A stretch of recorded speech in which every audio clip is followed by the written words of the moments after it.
আজকের তাকবীর 6টা না 12টা? মক্কা মদিনায় 12টায় পড়ে আসলাম ভাই। মক্কা মদিনায় 8 বছর 12 তাকবীরে ঈদের সালাত পড়েছি। 12 তাকবীরের হাদিস কয়েক জাহাজ আছে, আর 6 তাকবীরের একটিও হাদিস নাই। সাহাবায়ে কেরাম দুইজনের প্রশ্ন করছিল, আবু মুসা আশারীকে রাদিয়াল্লাহু আনহু আর ইবনে মাসউদ রাদিয়াল্লাহু আনহু। তখন ওনারা বলেছিলেন যে আপনার এই 3-3-6 তাকবীরের কথা বলেছেন। আবার আবু দাউদের একটা দলিল দিবে জানাজার মতো। আচ্ছা, জানাজার মতো হলে 6 তাকবীর কেমনে হয়? আবার ইবনে মাসউদ রাদিয়াল্লাহু তাআলা আনহু থেকে আরেকটা হাদিস আছে, সম্ভবত আবু দাউদে না তিরমিজিতে, ওখানে 9 তাকবীর আছে। তাহলে ইবনে মাসউদ রাদিয়াল্লাহু তাআলা আনহু থেকে 2 ধরনের বর্ণনা। তাহলে আপনি ভালোটা নেবেন না খারাপটা নেবেন? তাহলে 9 তাকবীর নিতে হবে। 9 তাকবীর ভালো না 12 তাকবীর ভালো? 12 তাকবীর ভালো। তাহলে 12টাই নেন, ওখানে হাদিস জামালা শেষ। আর কোনো বিশুদ্ধ দলিল 6 তাকবীরের নাই। যেটা আছে হাদিস না, আসার। আর যেগুলো হাদিস আছে ওগুলোতে মিল হয় না। কারণ ইনারা 3 তাকবীর দেয়, রফল আদান করে, ওখানে আবার রফল আদান হাদিস আছে, করে না? ঈদের নামাজে রফল আদান হয় না নাকি জানাজাতে? কারণ আমি তো 98-এ শেষ করেছি হানাফি মাদ্রাসা, এরপরে আর জানি না। ঈদের নামাজে রফল আদান আছে, মহিলাদের বুকে হাত বাঁধা আছে, পুরুষেরা আবার নিচে গেল কে? এরা কি পাপ করলো? যাক, হাসির কথা আর কব না।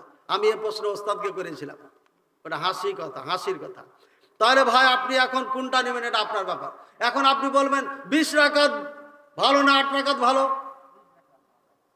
হ্যাঁ, আপনার বাপে কয়েছে 10 কেজি গোস্ত নিবি, চাচা কয়েছে বা প্রতিবেশী কয়েছে 20 কেজি নিবি, কোনটা ভালো?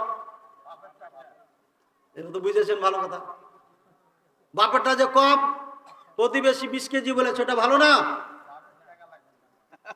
হ্যাঁ, বাপের আদেশ 10, এই জন্য বাপেরটা মানতে হবে আপনাকে। খালি পেট মোটা করে খেলে হবে না। 20 রাকাতের কোনো হাদিস নাই, আসমানের নিচে জমিনের উপর হাদিসই নাই।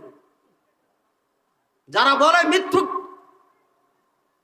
ডাহা মিথ্যা কথা বলে, হুজুর 20 রাকাত ভালো, এটা তো হওয়াই কমন জিনিস। হ্যাঁ, 20 রাকাত পড়েন। 8 রাকাত রাসূলুল্লাহ সাল্লাল্লাহু আলাইহি ওয়াসাল্লামের আদেশ এবং কাজ উনি করেছেন, বলেছেন। 20 রাকাত করেন নাই, বলেন নাই, কাজে প্রতিবেশীর কথাই দিয়া রসুলের কথা ফেলে দেবো, এটা আমি মুসলমান হিসাবে করতে পারি না। রাসূলুল্লাহ সাল্লাল্লাহু আলাইহি ওয়াসাল্লামের 8 রাকাত পড়ার পরে আপনার মন চাচ্ছে 20 রাকাত পড়বেন, পড়েন, কিন্তু আপনার মতো করে হাডুডু খেলে পড়বেন না, ভালো করে পড়বেন। ভালো করে যদি পারেন 20 কেন 80 রাকাত পড়েন। আর যদি ভালো করে না পড়েন, আপনার 2 রাকাতও পড়া যায় নাই, হবে না সলাতই হবে না। ওটা পড়ার মতো পারলে পড়েন। রাসূলুল্লাহ সাল্লাল্লাহু আলাইহি ওয়াসাল্লাম এত লম্বা কেরাত, এত লম্বা রুকু সিজদা করতেন যে লা তাসাল, প্রশ্ন করিও না। মা আয়েশা রাদিয়াল্লাহু আনহা বলছেন, হ্যাঁ 200 এর আয়াত পড়তেন সাহাবায়ে কেরাম, আর আপনি হাডুডু খেলতে গেছেন মসজিদে 20 রাকাতের নাম দিয়া। কিসের নামাজ এটা আপনার? এই নামাজ তামাশা। আমি নয়, বর্তমান যুগের যারা শিরোনামের আলেম, হানাফি আলেম, তারাই বলেছে, আল্লাহর কসম খেয়ে বলেছে যে তোমার জন্য গজব হোক তোমার উপরে, তুমি এই সালাত পড়ো কেন? যারা আল্লাহকে ভয় করে তারা এই সালাত পড়তে নিষেধ করে। এমন সালাত আপনি পড়িয়েন না যে সালাতে আল্লাহ নারাজ হয়ে যাবে। আপনার বাড়িতে ডক্টর ইউনূস আসছে, আর আপনি বলবেন ইউনূস ইউনূস ইউনূস ইউনূস ইউনূস, উনি কি রাজি হয়ে যাবে? রাজি হবে? একজন বড় মানুষকে সম্মান দেওয়ার তো সিস্টেম আছে নাকি? খালি লাফাইলে তো হবে না। আল্লাহর সামনে দাঁড়ায় যে কি শুরু করছেন আপনি? হ্যাঁ, আপনার সামনে এসে আপনার কর্মচারী আমল করলে কি করবেন? তামাশা দিবেন না? অবশ্যই তামাশা দেবেন। তামাশা, আল্লাহর সাথে তামাশা, এগুলো নামাজ না, এগুলো সালাত নয়। রাসূলুল্লাহ সাল্লাল্লাহু আলাইহি ওয়াসাল্লাম পড়ে নাই, তাবিঈনে কেরাম পড়ে নাই, আইম্মায়ে কেরাম পড়ে নাই, 4 মাঝে 4 ইমামও পড়েন নাই। এই যুগে এটা আবিষ্কার করেছে। হাডুডু খেলে 20 রাকাত সালাতকে আপনার 20 মিনিটে শেষ করে, বেশির থেকে বেশি 30 মিনিটে শেষ করে। কেমনে এটা হয়?